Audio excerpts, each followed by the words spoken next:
नमस्कार. दीपक रेगी कथाकथन चॅनलवर तुम्हा सगळ्यांचं मनापासून स्वागत. तुम्ही ऐकताय सुरेश वैद्य यांची पावलोपावली ही कादंबरी आणि आज भाग 3. आदित्यचं बालपण तसं फार हलाखीत आणि कष्टात गेलं होतं. त्याचे आईवडील नागपूर जवळच्या एका छोट्याशा खेड्यात राहत होते. दोघेही शेतावर मजुरी करायचे. आदित्य त्यांचा एकुलता एक मुलगा. पण बेताची परिस्थिती असल्यामुळे एकुलता एक असूनही आईवडिलांना त्याचे लाड पुरवणं कधी शक्य झालं नाही. आदित्यलाही एवढ्या लहान वयात आपल्या परिस्थितीची पूर्ण जाणीव होती, म्हणून शाळा सांभाळून तो सुद्धा फावल्या वेळात किरकोळ कामं करून शक्यतो आपल्या शिक्षणाचा खर्च आईवडिलांवर पडणार नाही याची काळजी घेत होता. पण आईवडिलांचं प्रेमही त्याला फार काळ लाभलं नाही. तो 12-13 वर्षांचा असताना पहिल्यांदा त्याची आई वारली आणि मग 6 महिन्यांच्या आतच वडिलांचं छत्रही त्याच्या डोक्यावरनं नाहीसं झालं. पोरक्या झालेल्या आदित्यला मग नाईलाजानं आपल्या मामाच्या आश्रयाला जावं लागलं होतं. मामा त्याच गावात राहत होता. मामाची ही आर्थिक परिस्थिती जेमतेमच होती. त्यातच पहिली बायको वारल्यानंतर मामानं आपल्यापेक्षा 10-12 वर्षांनी लहान असलेल्या स्त्रीबरोबर लग्न केलं होतं. दुःखात सुख एवढंच की मामाला पहिल्या पत्नीपासून आणि आता ह्या नवीन पत्नीपासूनही काही मूलबाळ झालेलं नव्हतं. त्यामुळे त्याला आश्रय देताना मामा मामीनं फारशी खळखळ केली नव्हती. मामा मामीच्या आश्रयाला आल्यानंतर सुद्धा आदित्यच्या कष्टात फारसा फरक पडला नव्हता. उलट त्यात भरच पडली होती. शाळा सांभाळून छोटी मोठी कामं करत असतानाच आता त्याला मामीच्या हाताखाली कामं करावी लागत होती. वर अधूनमधून मामीची बोलणी आणि टोमणे ऐकावे लागत ते वेगळेच. लहानपणापासून आलेल्या ह्या अनुभवानं कष्ट करायची सवय तर त्याला लागलीच, पण दुसऱ्याला न दुखवता सगळं काही निमूटपणे स्वतःच सहन करायची वृत्तीही त्याच्यात निर्माण झाली होती. ह्याच त्याच्या स्वभावाचा पुढे त्याला जसा फायदा झाला तसाच तोटाही झाला होता. विशेषतः आकांक्षानं त्याच्या ह्या स्वभावाचा पुरेपूर फायदा उचलला होता. तिच्या मनाप्रमाणे वागण्याच्या प्रयत्नात आपण तिला नको इतकी मोकळीक देतो हे त्याच्या लक्षातच आलं नव्हतं. तर मामा मामीच्या आश्रयाला येऊन आदित्यला 3 वर्ष झाली होती. त्याचवेळी परिस्थितीनं पुन्हा एकदा कलाटणी घेतली होती. आदित्य मॅट्रिक पास झाला आणि त्याच सुमाराला क्षुल्लक आजाराचं निमित्त होऊन मामा वारला आणि त्यानंतर 6 महिन्यातच मामीनं दुसरा घरोबा केला. तिच्या त्या नवीन संसारात अर्थातच आदित्यला कसलंही स्थान नव्हतं. आदित्य खऱ्या अर्थानं या जगात एकाकी पोरका झाला होता. ते छोट्याशा गावात आता त्याचं कोणीच नव्हतं, म्हणून मग आदित्य गाव सोडून नागपुरात आला. स्वतःच्या पोटापाण्याचा प्रश्न आता स्वतःलाच सोडवायचा होता. नागपुरात आल्यावर आदित्यनं एका किराणा मालाच्या दुकानात नोकरी पत्करली. दिवसभर दुकानात काम करायचं आणि रात्री दुकानाच्या बाहेरच्या कट्ट्यावर झोपायचं असा त्याचा दिनक्रम सुरू झाला. दरम्यान त्यांनी एका रात्रीच्या कॉलेजमध्ये प्रवेशही घेतला होता. आणखीन 1 वर्ष असंच गेलं. एक दिवस नगरपालिकेत क्लार्कच्या जागेसाठी अर्ज मागवण्यात येत असल्याचं कळल्यावर आदित्यनंही आपला अर्ज पाठवून दिला. अर्थात ही नोकरी आपल्याला मिळेल याची त्याला खात्री नव्हती, पण त्याचं नशीब जोरावर होतं. नगरपालिकेत एका मोठ्या हुद्द्यावर काम करणाऱ्या एका अधिकाऱ्याच्या घरी दरमहा किराणा माल पोचवण्याचं काम आदित्य करत असे. साहजिकच त्या अधिकाऱ्याशी त्याच्या पत्नीशी याची थोडीफार ओळख होती. आदित्यचा नम्र स्वभाव, त्याचं वागणं बोलणं यामुळे दोघाही पती पत्नीचं त्याच्याबद्दल फार चांगलं मत होतं. दिवसा काम करून रात्री तो कॉलेजला जातो हे समजल्यावर तर त्यांना आदित्यचं फारच कौतुक वाटलं होतं. म्हणूनच आदित्यनं क्लार्कच्या जागेसाठी अर्ज केलाय हे समजल्यावर त्या अधिकाऱ्यानं स्वतः त्यात लक्ष घातलं होतं आणि आदित्य क्लार्क म्हणून नगरपालिकेत रुजू झाला होता. या नोकरीमुळे आदित्यच्या आजपर्यंतच्या आयुष्याला प्रथमच थोडीशी स्थिरता आली होती. विशेषतः त्यातल्या ज्या काही मुख्य समस्या होत्या त्या सुटायला मदत झाली होती. सगळ्यात महत्त्वाची त्याची समस्या राहण्याची होती. नगरपालिकेत नोकरी लागताच त्यांनी एक छोटीशी खोली भाड्यानं घेतली होती. दुकानाच्या नोकरीत ठराविक तासाचं बंधन नसल्यामुळे 12-12 तास त्याला काम करावं लागत असे. त्यामुळे अभ्यासाला तो हवा तेवढा वेळ देऊ शकत नव्हता. ती समस्याही आता सुटली होती. आदित्यनं ज्या कॉलनीत जागा घेतली होती त्याच कॉलनीत त्याच्या घरापासनं 4-5 घरं सोडून आकांक्षाचं छोटंसं बंगलीवजा घर होतं. आकांक्षाचे वडील कुठल्या तरी कंपनीत सेल्स सुपरवायझर होते. 5-6 वर्षांपूर्वी त्यांचं अपघाती निधन झालं होतं. आकांक्षा त्यांची एकुलती एक मुलगी. त्यामुळे त्यांच्या मृत्यूनंतर घरात आता आकांक्षा आणि तिची आई दोघीच राहत होत्या. हे सगळं आदित्यला अर्थात नंतर समजलं होतं. तिथे राहायला आल्यानंतर 2-3 महिन्यातच आकांक्षाशी आणि तिच्या आईशी त्याची ओळख झाली होती. आकांक्षाची आई स्वभावानं खूप प्रेमळ होती. आदित्य स्वतःच्या पायावर उभं राहून शिक्षण घेतोय हे समजल्यावर त्याच्याविषयी तिला अधिकच आपुलकी निर्माण झाली होती. शिवाय त्याचा नम्र, दुसऱ्याला समजून घेण्याचा स्वभाव तिला खूप आवडला होता. आदित्यचा येण्या जाण्याचा रस्ता त्यांच्याच घरावरनं असल्यामुळे त्याला नेहमी आपल्या घरी बोलवून घेत. आकांक्षाही त्याच्याशी मोकळेपणानं बोलत असे. आकांक्षाचा स्वभाव खूप अल्लड आणि चंचल होता. आदित्यपेक्षा ती 3 वर्षांनी लहान होती, पण ह्या वयातही तिला स्वतःच्या सौंदर्याची नको इतकी जाण होती. कधीकधी आदित्यला ती असे काही प्रश्न विचारी की त्याला एकदम संकोचल्यासारखं होई. मी कशी दिसते आदित्य? आकांक्षा विचारायची. कशी म्हणजे? अरे कशी म्हणजे मी दिसायला कोणासारखी आहे? समोरचा विनोद आहे ना, तो म्हणतो माझा चेहरा लीना चंदावरकर सारखा आहे. खरंच का रे, मी लीना चंदावरकर सारखी दिसते? कोण ग लीना चंदावरकर? अगं बाई, तुला लीना चंदावरकर नाही माहिती? एवढा कसा रे तू भोंचू? विनोदला ना सगळ्या नटनट्यांची नावं तोंडपाठ आहेत. एक दिवस आकांक्षानं कहरच केला होता. नेहमीप्रमाणे ती दोघं बोलत बसली होती. अचानक आकांक्षा उठून उभी राहिली होती. आपले दोन्ही हात माने मागे गुंफून, छाती पुढे काढून, एखाद्या नटीसारखी आकर्षक पोज घेऊन आदित्यकडे बघत तिने विचारलं होतं, माझी फिगर कशी आहे रे? एकदम अवाक होऊन तिच्याकडे तो पाहतच राहिला होता. आहे की नाही एखाद्या नटीसारखी? आकांक्षा आज पुढे म्हणाली होती. विनोद म्हणत होता, मी जर फिल्म इंडस्ट्रीत गेले तर सगळ्या नट्यांची छुट्टी करून टाकीन. सगळे हिरो आणि डायरेक्टर माझ्या मागे धावत सुटतील. तुला काय वाटतं? आकांक्षा आदित्य कपाळावर आठ्या घालत नाराजीच्या स्वरात म्हणाला होता. आकांक्षा, मला या सिनेमा आणि नटनट्यांबाबत काही कळत नाही हे मी तुला आधी सांगितलंय. आणि स्वतःच्या शरीराबद्दल असं काही विचारायला तुला कसला संकोच नाही वाटत? अरे त्यात काय संकोच वाटायचं आहे?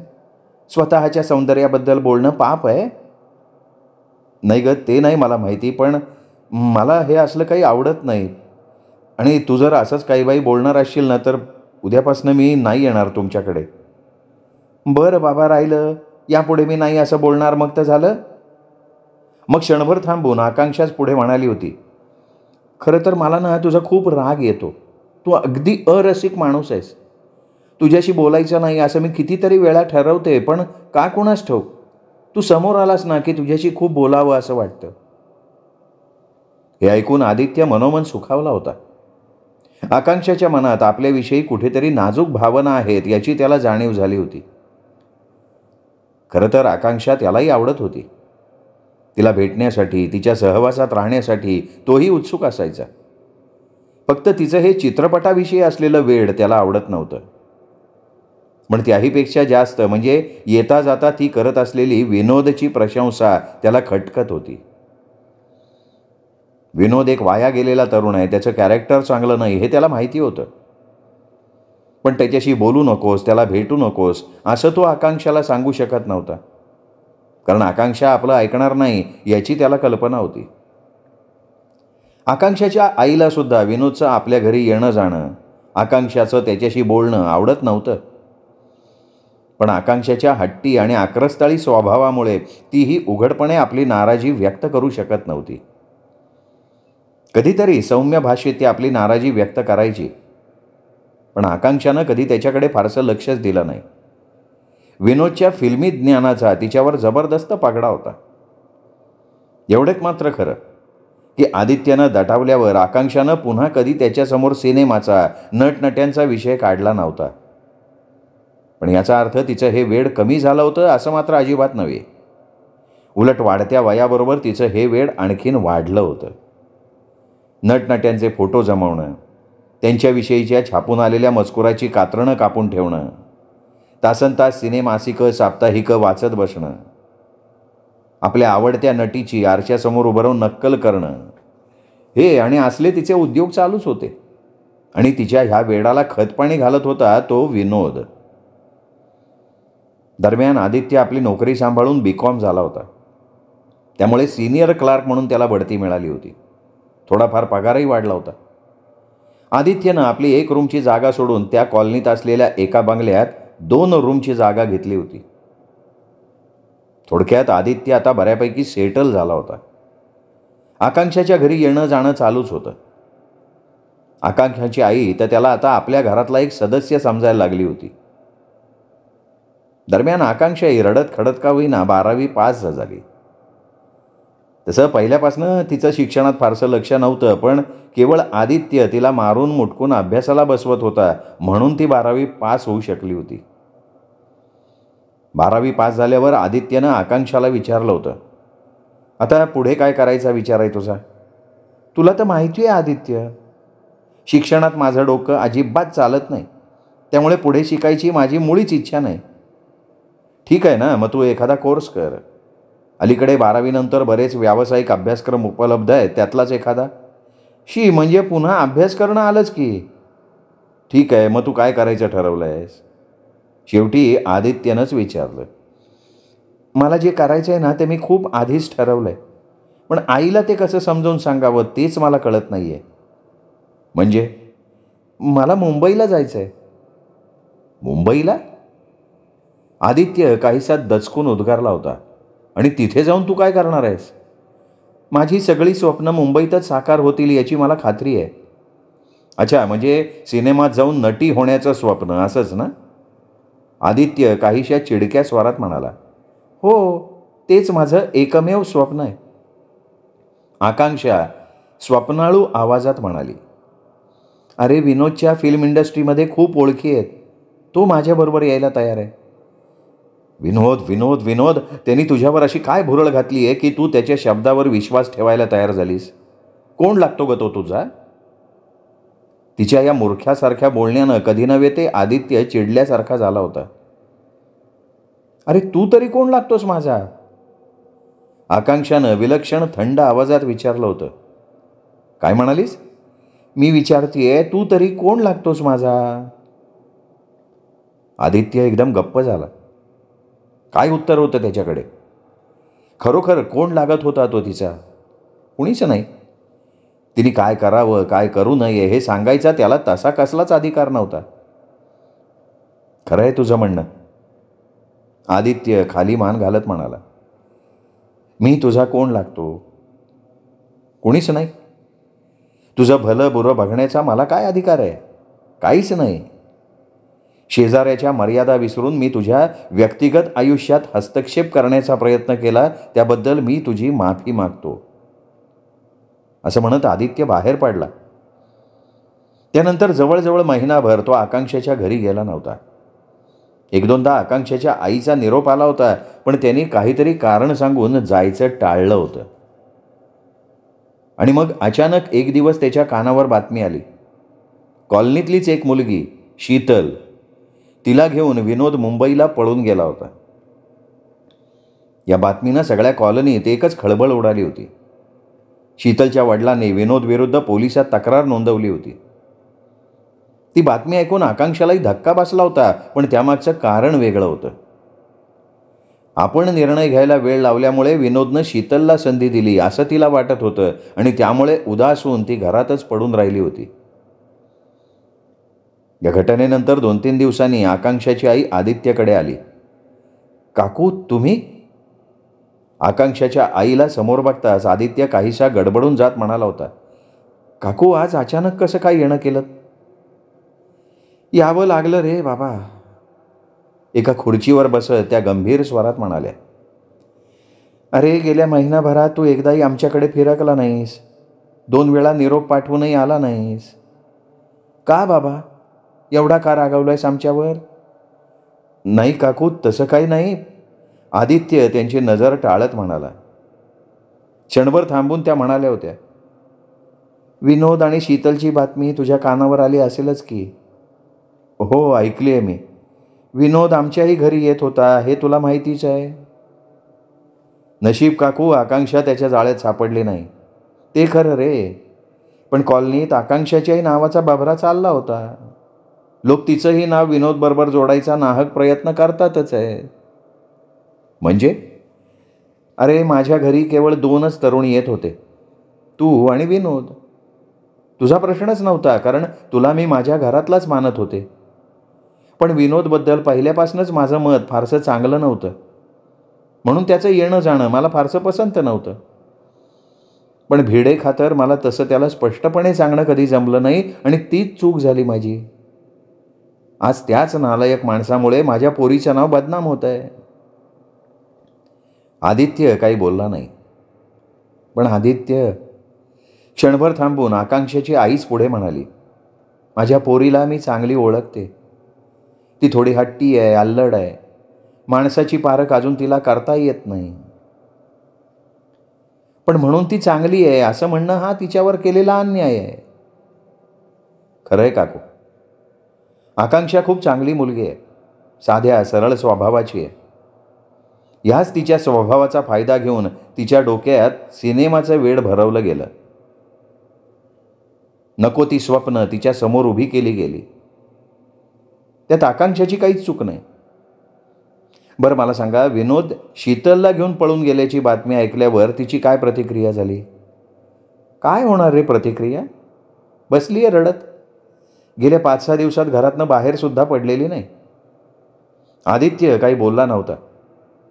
अशा परिस्थितीत आपणच आकांक्षाला धीर द्यायला हवा असं त्याला तीव्रतेनं वाटत होतं. हे बघ पोरा, आकांक्षाची आईच पुढे म्हणाली होती, आकांक्षाच्या वडिलांच्या मृत्यूनंतर केवळ ह्या पोरीकडे बघून मी जिवंत राहिले.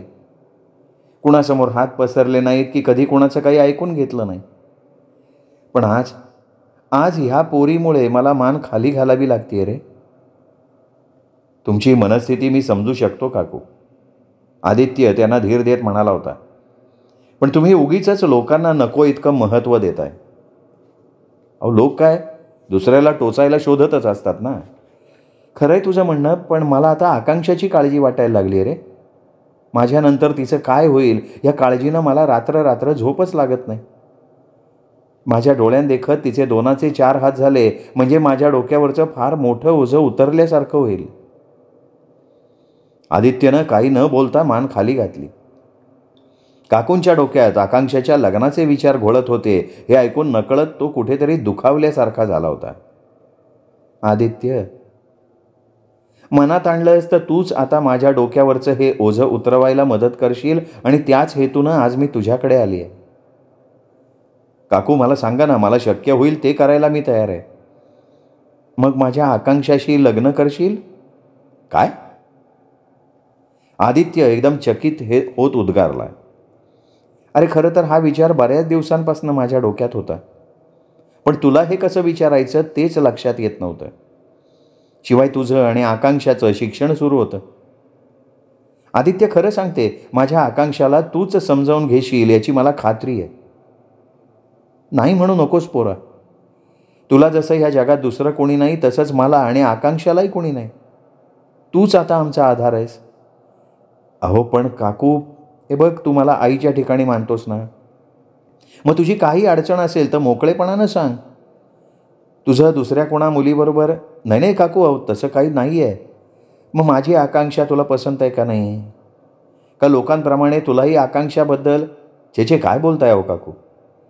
तसला विचार कधी चुकूनही माझ्या डोक्यात आलेला नाही. मग क्षणभर थांबून आदित्य खाली मान घालत म्हणाला होता, खरं तर आकांक्षा मलाही आवडते. पत्नी बनून जर ती माझ्या आयुष्यात येणार असेल तर मला आनंदच होईल. पण काकू, आकांक्षाला हे मान्य असायला हवं, तिच्या इच्छेविरुद्ध मला तिच्याशी. अरे वेडा आहेस का तू?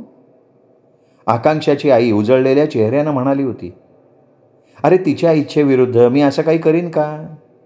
तिची संमती असल्याशिवाय का मी तुझ्याकडे आले? म्हणजे काकू, माझ्याशी लग्न करायला ती तयार आहे? हो. गेले 4 दिवस मी तिला सगळी परिस्थिती समजावून सांगत होते. विनोदसारखी फसवी स्वार्थी माणसं आयुष्यात पावलोपावली भेटत असतात. अशा माणसांपासून सावध राहण्यासाठी, त्यांच्यापासून स्वतःचा बचाव करण्यासाठी आदित्यसारखा समंजस समजूत जोडीदार असणं ही गरज आहे, हे मी तिला पटवून दिलं. तिलाही ते पटलं. आणि आदित्य, तिलाही तू आवडतोस हे तिने माझ्याजवळ कबूल केलंय. फक्त या आवडण्यामागची नेमकी भावना तिला आजपर्यंत समजली नव्हती. ठीक आहे काकू, तसं असेल तर आकांक्षाशी विवाह करायला मी तयार आहे. हे बघ आदित्य, माझं जे काही आहे ते सगळं आकांक्षाचंच आहे. अर्थात माझ्याकडे तसं फार काही नाही हो. एक ते छोटंसं घर आणि बँकेत 15-20 हजार असतील, ते सगळं मी नाही काकू, मला तुमचं काहीही नको. देवाच्या दयेनं आकांक्षाचं आणि माझं पोट भरण्या इतपत पैसे मी मिळवतोय, तेव्हा या बाबतीत मात्र मी तुमचं काही ऐकणार नाही. आकांक्षाच्या आईच्या डोळ्यात पाणी तरळलं होतं. आदित्यच्या डोक्यावरनं हात फिरवत त्या म्हणाल्या होत्या, ठीक आहे, तसंही हे सगळं माझ्यानंतर तुमचंच आहे. पण माझी इच्छा आहे की एकदा तू आकांक्षाला येऊन भेटावंस. तिच्याशी लग्न करायला तू तयार आहेस हे स्वतः तिला येऊन सांगावंस. नाहीतर तिला वाटेल तिच्याशी लग्न करण्यासाठी मी तुझ्यावर दडपण आणलं. ठीक आहे काकू, मी येईन संध्याकाळी घरी. संध्याकाळी मोठ्या उत्साहानं तो आकांक्षाला भेटायला गेला होता. ती पलंगावर पडली होती. उदास चेहऱ्यानं छताकडे बघत होती. तिचा तो उदास उतारलेला चेहरा बघून त्याला तिची दया आली. आकांक्षा, त्याने हलक्या प्रेमळ स्वरात हाक मारली होती. तिने मान वळवून त्याच्याकडे बघितलं होतं आणि मग सावकाश उठून ती बेडवर बसली होती. आदित्य बेडजवळ असलेल्या एका खुर्चीत बसला होता. आईच्या सांगण्यावरनं आलास ना? आकांक्षानं खाली मान घालत विचारलं होतं. हां, पण खरं सांगायचं तर काकूंनी म्हटलं नसतं तरी मी आलो असतो. मग इतके दिवस का नाही आलास? पुन्हा तू तो जीवघेणा प्रश्न विचारशील का काय अशी भीती वाटत होती. कोणता प्रश्न? तोच, तू माझा कोण लागतोस हा प्रश्न. आकांक्षानं काही न बोलता मान खाली घातली होती. हां, पण आज मला त्या प्रश्नाची भीती वाटत नाही, कारण आज मी तुला सांगू शकतो माझं तुझ्यावर प्रेम आहे आणि ह्या प्रेमापोटी मी तुझ्यावर हक्क गाजवू बघत होतो. मग हे सगळं तू मला यापूर्वीच का नाही सांगितलंस रे? आकांक्षानं थरथरत्या आवाजात विचारलं. ने कारणं अनेक होती. पहिलं कारण म्हणजे तुझ्या डोक्यात प्रेमाचं खूळ भरवून मला तुझ्या अभ्यासात व्यत्यय आणायचा नव्हता. दुसरं म्हणजे तुझ्या मनाचा थांग मला लागत नव्हता. तू माझ्या प्रेमाला प्रतिसाद देशील का नाही याची मला खात्री वाटत नव्हती. येता जाता सतत तुझ्या तोंडात विनोदचं नाव असायचं, त्यामुळे नाव घेऊ नकोस रे त्या हलकट माणसाचं माझ्यासमोर. आकांक्षा एकदम तीव्र स्वरात म्हणाली होती. विनोदचं नाव घेताच आकांक्षाची झालेली ती तीव्र प्रतिक्रिया आदित्य मनातनं सुखावला होता. ती प्रतिक्रिया बघून आकांक्षाला खरोखरच आपली चूक उमगली आहे असं त्याला वाटत होतं. ठीक आहे, नाही घेत त्याचं नाव. तिच्या केसांवरनं हलकेच हात फिरवत तो म्हणाला होता, आज काकू माझ्याकडे आल्या होत्या विवाहाचा प्रस्ताव घेऊन. काकूंनी तुला सांगितलं असेलच. आकांक्षानं मान डोलवली. मी काकूंना हो म्हटलंय. तुझी संमती आहे? आकांक्षानं पुन्हा मान डोलवली. मग आदित्यचा हात हातात घेत विचारलं होतं, तू पहिली जागा सोडून दुसरी घेतली आहेस ना? हो. किती? म्हणजे 2च खोल्या आहेत ना? अगं, आपल्या छोट्याशा संसारासाठी पुरेशा आहेत. पण मग त्याऐवजी तू 3 खोल्यांचा एखादा फ्लॅट नाही का घेऊ शकत? नाही आकांक्षा, हे बघ, सध्या तरी ते शक्य नाही आहे, पण पुढे मागे नक्की घेऊ. पण मग मी काय म्हणते, लग्नानंतर आपण इथेच ह्या घरातच राहिलो तर? नाही आकांक्षा, हे घर तुझ्या आईच आहे. जोवर त्या आहेत तोपर्यंत या घरावर आपला कसलाही हक्क नाही. त्यातून माझ्याकडे जागाच नसती तर गोष्ट वेगळी होती. पण आता भाड्याची का होईना माझी स्वतःची जागा असताना आपण इथे येऊन का राहायचं? अरे पण त्या 2 खोल्यात आपण कसं राहायचं? एक किचन, दुसरी बैठकीची खोली, बेडरूम आहे तीच. कुणी आलं तर प्रायव्हसी कशी मिळणार? म्हणून मला वाटतं निदान 3 खोल्या तरी हव्यात. नाही, तुझं म्हणणं खरं आहे, पण सध्या तरी आपल्याला 2 खोल्यातच ॲडजस्ट करावं लागेल. आणि तसंही आपल्याकडे असं कोण येणार आहे? येऊन जाऊन तुझी आई. पण ती सुद्धा सकाळी आली तर संध्याकाळी जाणार. म्हणजे घरात राहणार ते आपण दोघंच. मग तिसऱ्या खोलीची आवश्यकता कशासाठी भासेल? असं म्हणत आदित्य तिच्याकडे बघत हसला होता. आकांक्षा काहीशा उतरलेल्या चेहऱ्यानं नुसतीच हुंकारली. आदित्यनं अल्बम मिटला आणि डोकं आराम खुर्चीच्या कडेवर टेकवलं. डोळे मिटून घेतले.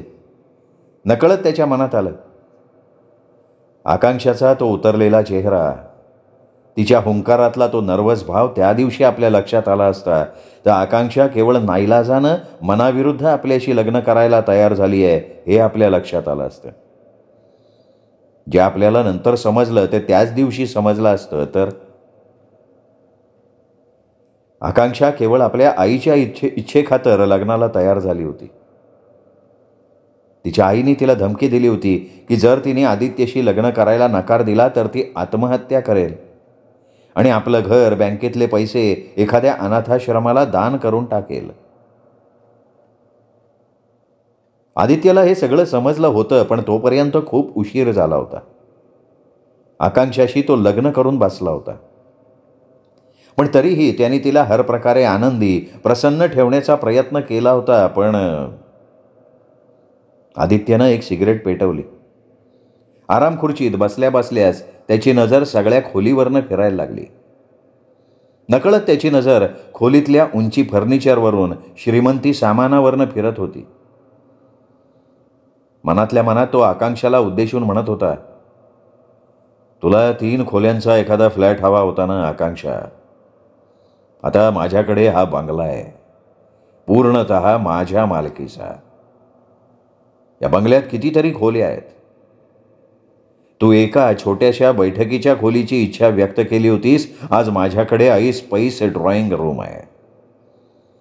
तुला 1 बेडरूम हवी होती. या बंगल्यात तशा 4 बेडरूम्स आहेत. इथे केवळ 1 बाथरूम नाही, प्रत्येक बेडरूमला अटॅच्ड टॉयलेट आहे.